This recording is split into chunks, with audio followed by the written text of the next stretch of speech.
আল্লাহ পাকের রাসূল জানিয়েছেন মা বাইনা বাইতি ওয়া মিনবারি রাউদাতুম মিন রিয়াদিল জান্নাহ ও কামা ক্বালা আলাইহিস সালাম মুহাম্মাদুর রাসূলুল্লাহ সাল্লাল্লাহু আলাইহি ওয়াসাল্লাম।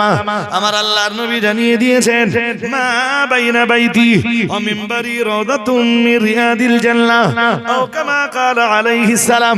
এটা আপনাদের মুখস্থ করা দরকার মিয়াজি। রাসূল করিম সাল্লাল্লাহু আলাইহি ওয়াসাল্লামের বর্তমান রওজায়ে আকদার যেটা, যার ভিতরে রাসূলুল্লাহর কবর মোবারক, প্রিয় নবী মুহাম্মদুর রাসূলুল্লাহ সাল্লাল্লাহু আলাইহি ওয়াসাল্লামের মানে সবুজ গম্বুজটা যে ঘরের উপরে দাঁড়িয়ে, ওটাই ছিল আম্মা জান আয়েশার ঘর। আর ওই ঘরটাতেই ফেরেশতা জিবরাইল রাসূলের কাছে কোরআনের ওহী নিয়ে হাজির হয়ে যেতেন। ওই বলো সেই ঘর যে ঘরে আমাদের তাকাতে হবে একটু। হাদিসে কি আসতে জানেন? আম্মা জান আয়েশা বলছেন রাসূলুল্লাহ আর আমি একই কম্বলের তলাতে শুয়ে আছি। ওয়াল কোরআনু ইয়ানজিলু আলান নবীজি সাল্লাল্লাহু আলাইহি ওয়াসাল্লাম। এমত অবস্থাতেও রাসূলের উপরে কোরআন নাযিল হচ্ছে। কল্পনা করা যায়? ওই সেই ঘর আম্মা আয়েশার ঘর, ওটা ওই ঘরে রাসূলের ইন্তেকাল। আর নবীদের জন্য থিওরি হলো নবীদের ইন্তেকাল যেখানে, রাসূলের কবর সেখানে। সুবহানাল্লাহ, ওইটাই রাসূলের কবর হয়ে গেল। এবার হাদিসটা শুনুন।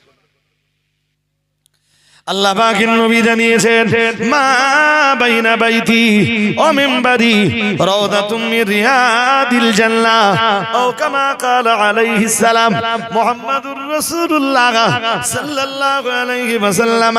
আমার আল্লাহর নবী জানিয়ে দিয়েছেন আমার ঘর থেকে নিয়ে, তার মানে আমার আয়েশার ঘর থেকে নিয়ে আল্লাহ পাকের নবী আবার বললেন ও মিনবারি, আমার মিম্বার পর্যন্ত মসজিদে নববীর যে জায়গাটা দাঁড়িয়ে দাঁড়িয়ে আমি রাসূলুল্লাহ নামাজ পড়াই, যেখানে দাঁড়িয়ে দাঁড়িয়ে আমি খুতবা দেই, যেখানে দাঁড়িয়ে দাঁড়িয়ে আমি বক্তব্য প্রদান করি, ও আমার সাহাবীরা মনে রাখো আমার বিবি আয়েশার ঘর থেকে নিয়ে আমার মিম্বার পর্যন্ত মাঝখানে ওই যে জায়গাটা আছে রাউদাতুম মিন রিয়াদিল জান্নাহ মুহাম্মাদুর রাসূলুল্লাহ সাল্লাল্লাহু আলাইহি ওয়াসাল্লাম। আল্লাহ পাকের নবী জানিয়ে দিয়েছেন টোটাল জায়গাটা হলো দুনিয়াতেই জান্নাতের বাগান।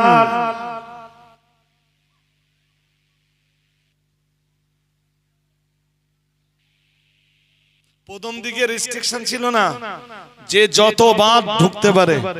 আমি প্রথমবারের হজে 8 দিন থেকে 12-14 বার ঢুকে গেছি। রোজ ঢুকতাম একবার দুবার করে, সুযোগ পেলেই ঢুকে যাব। জান্নাতের বাগান তো দুনিয়ায়। তবে তখন অত স্বস্তিতে নামাজ হতো না। এখন পুলিশ যা সিস্টেম করেছে, আপনারে ঢোকাবে, 15 মিনিট টাইম দেবে, স্বস্তির সাথে ওর ভিতরে নামাজ পড়ে বেরিয়ে আসুন। জি, এই জন্যে পৃথিবীর মুসলমানদের কাছে কাবা যেমন গুরুত্বপূর্ণ, মসজিদে নববীও গুরুত্বপূর্ণ। তাহলে এক মসজিদ মসজিদে হারাম, দ্বিতীয় মসজিদ মসজিদুর রাসূল বা মসজিদে নববী, এবার তৃতীয় মসজিদ। আল্লাহ পাকের রাসূল 3 নম্বরে বললেন ও আমার সাহাবীরা মনে রাখো আমি মুহাম্মাদুর রাসূলুল্লাহ সাল্লাল্লাহু আলাইহি ওয়াসাল্লাম, আমি আল্লাহ পাকের নবী বলছি ও মসজিদুল আকসা ও কামা ক্বালা আলাইহিস সালাম।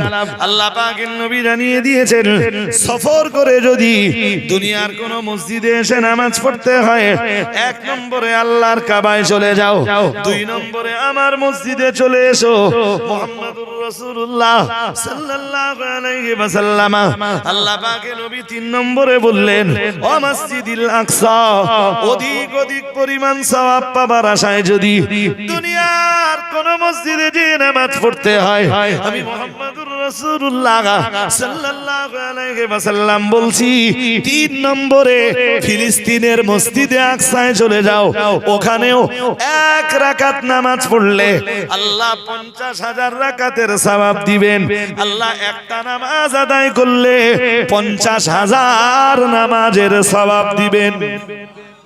আর এরপরে এই 3 মসজিদের পরে तमाम দুনিয়ায় যত মসজিদ আছে সব মসজিদ মর্যাদায় সমান সমান। এ মাথায় ঢুকলো এবার?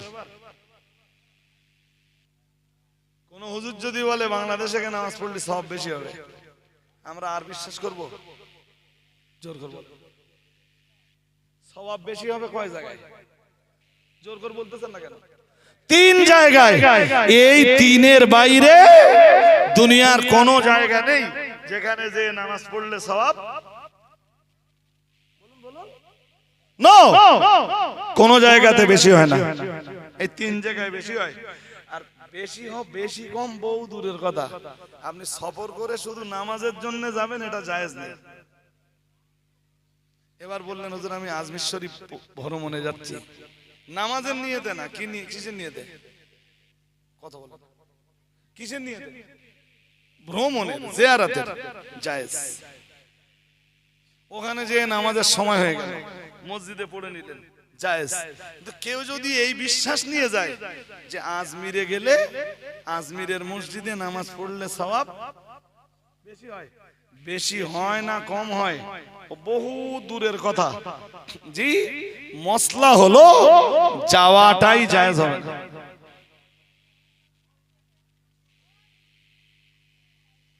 আমি কি বলছি আপনাদের মাথায় যাচ্ছে নাকি? এ ফতোয়া আমার না রাসূলের? সুতরাং আমাদের জানতে হবে ভাই। এই অনেক সময় দেখি বললে আপনারা আবার কষ্ট পান কিনা, অনেক সময় দেখি পায়ে হেঁটে বেরিয়েছে, তাহলে কোথায় যাবি?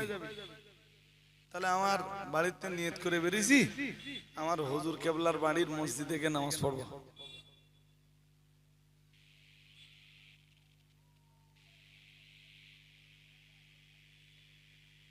আমি বলো কোন হুজুরের দরবারে হুজুরের বাড়িতে যাবার বিরোধী নই।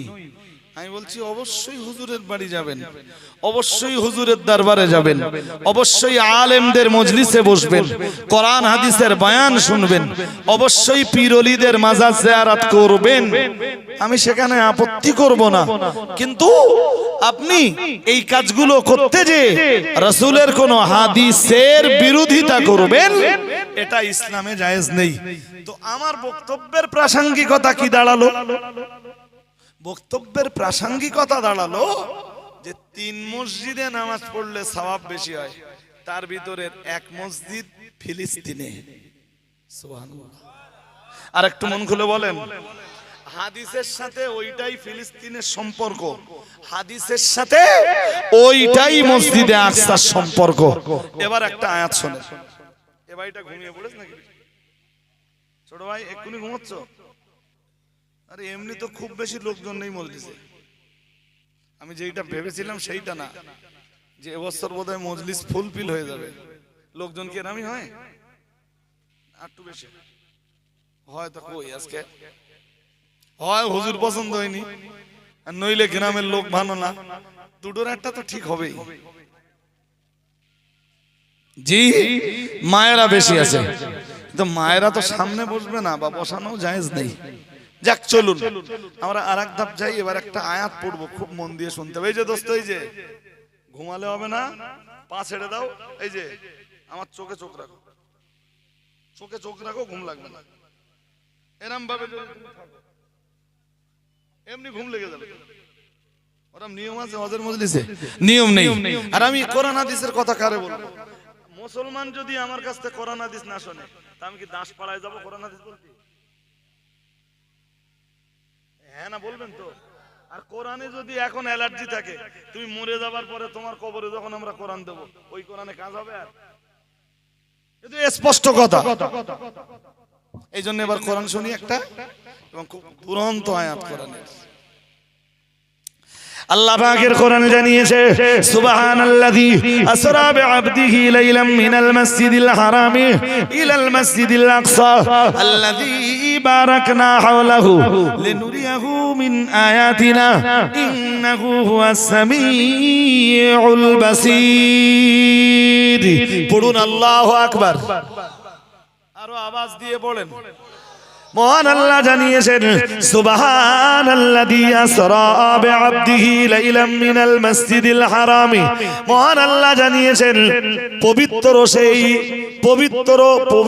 সেই সত্তা আল্লাযী আসরা বিআবদিহি, যিনি তার কোন এক বান্দা বলতে মুহাম্মাদুর রাসূলুল্লাহ সাল্লাল্লাহু আলাইহি ওয়াসাল্লামকে রাত্রি বেলায় পরিভ্রমণ করিয়েছেন লাইলাম মিনাল মাসজিদিল হারামি। আমরা যেন বললাম আল্লাহ আপনার নবী মুহাম্মাদুর রাসূলুল্লাহ সাল্লাল্লাহু আলাইহি ওয়াসাল্লামকে কোন এক রাত্রি বেলায় আপনি পরিভ্রমণ করিয়েছেন। ও রব্বুল আলামিন আল্লাহ, কোথা থেকে আমাদের নবীর এই পরিভ্রমণ শুরু হলো? আল্লাহ পাক রব্বুল আলামিন কোরআনের ওই আয়াতে জবাব দিলেন। যদি বলেন কোথা থেকে আয়াত পড়েছি, 15 পারা সূরা বনী ইসরাঈলের প্রথম আয়াত। মহান আল্লাহ তার জবাব দিয়ে বললেন, আমি আল্লাহ পাক রব্বুল আলামিন কোন এক রাত্রে আমার বান্দা, আমার প্রিয় বান্দা মুহাম্মাদুর রাসূলুল্লাহ সাল্লাল্লাহু আলাইহি ওয়াসাল্লামকে আমি পরিভ্রমণ করিয়েছি মিনাল মাসজিদিল হারামে, মসজিদে হারাম থেকে। মসজিদে হারাম মানে কাবা। আমি আগেই বুঝিয়েছি মুহাম্মাদুর রাসূলুল্লাহ সাল্লাল্লাহু আলাইহি ওয়াসাল্লাম ওই রাত্রে হাতিমে অবস্থান করছিলেন। আল্লাহ পাক রব্বুল আলামিন বোরাক দিয়ে জিবরাইলকে পাঠালেন। ও জিবরাইল যাও আমার নবীকে নিয়ে এসো। আমি আল্লাহ পাক রব্বুল আলামিন বলছি আমার নবী আমার আরশে আজিমের মেহমান হয়ে যাবেন। জান্নাতি একটা বাহন নিয়ে চলে যাও, আর সাবধান হয়ে যাও আমার নবীকে নিয়ে আসবার ব্যাপারে তুমি জিবরাইল আমার নবীর সঙ্গে থাকবে। আল্লাহ বাহনটাও পাঠিয়ে দিলেন সঙ্গে করে নিয়ে যাবার জন্য, আরশে আজিমের সঙ্গে নিয়ে যাবার জন্য ফেরেশতা জিবরিল আমিন আলাইহিস সালামকে পাঠিয়ে দিলেন। আমার আল্লাহ জানিয়েছেন ওই রাতের ইতিহাসটা কোরআনুল কারীমের সূরা বনী ইসরাঈলের প্রথম আয়াতে জানিয়েছেন। আমি ওইটার দিকে শুধু ইঙ্গিত দিচ্ছি, ঘটনা শোনাবো না। মহান আল্লাহ জানিয়েছেন সুবহানাল্লাযী আসরা বিআবদিহি লাইলাম মিনাল মাসজিদিল হারামি ইলাল মাসজিদিল আকসা আল্লাযী বারাকনা হাওলাহু লিনুরিয়াহু মিন আয়াতিনা ইন্নাহু হুয়াস সামিউল বাসীর। মহান আল্লাহ জানিয়েছেন আমার প্রিয় বান্দা মুহাম্মদ সাল্লাল্লাহু আলাইহি ওয়াসাল্লামকে আমি আল্লাহ ওই রাত্রে পরিভ্রমণ করিয়েছিলাম। আমরা যেন বললাম আল্লাহ কোথা থেকে সেদিন আমাদের নবীর পরিভ্রমণটা, রাতের পরিভ্রমণটা কোথা থেকে স্টার্ট হলো? আল্লাহ পাক রব্বুল আলামিন বললেন মিনাল মাসজিদিল হারাম। আমার নবীর পরিভ্রমণটা শুরু হলো মসজিদে হারাম থেকে। আমরা আল্লাহকে আবার বললাম আল্লাহ আমাদের নবীর পরিভ্রমণটা মসজিদে হারাম থেকে স্টার্ট হলো, এরপরে আপনি আমাদের নবীকে কোথায় নিয়ে গেলেন? আল্লাহ পাক রব্বুল আলামিন বললেন মিনাল মাসজিদিল হারামি ইলাল মাসজিদিল আকসা। আল্লাহ পাক রব্বুল আলামিন জবাব দিলেন ও ভাইরা আমার, মহান আল্লাহ বললেন আমি আল্লাহ আমার প্রিয় নবীকে মসজিদে হারাম থেকে সোজা নিয়ে এলাম ফিলিস্তিনের মসজিদে আকসায়। আরেকটু মন খুলে কোথায় নিয়ে গেলেন? এই যে ইসরায়েল ফিলিস্তিন লড়াই হচ্ছে, মুসলমানদের কাছে ফিলিস্তিন কেন গুরুত্বপূর্ণ মুসলমানরাই জানে না। মুসলমানদের বহু হুজুররাও, আরে কথা বলতেছেন না কেন? মুসলমানদের বহু হুজুররাও খবর পায়নি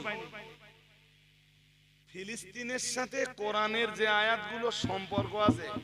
আমি যদি এখন থেকে শুরু করি আর ফজরের পরে আবার লাগি, অন্তে বেলা 12টা পার করে দেই, তাও কোরআনের যে আয়াতগুলো আছে ফিলিস্তিনের সাথে রিলেটেড, আমি এই আয়াতগুলো 24 ঘন্টা ধরে বললেও এই আয়াতগুলো বলে শেষ করতে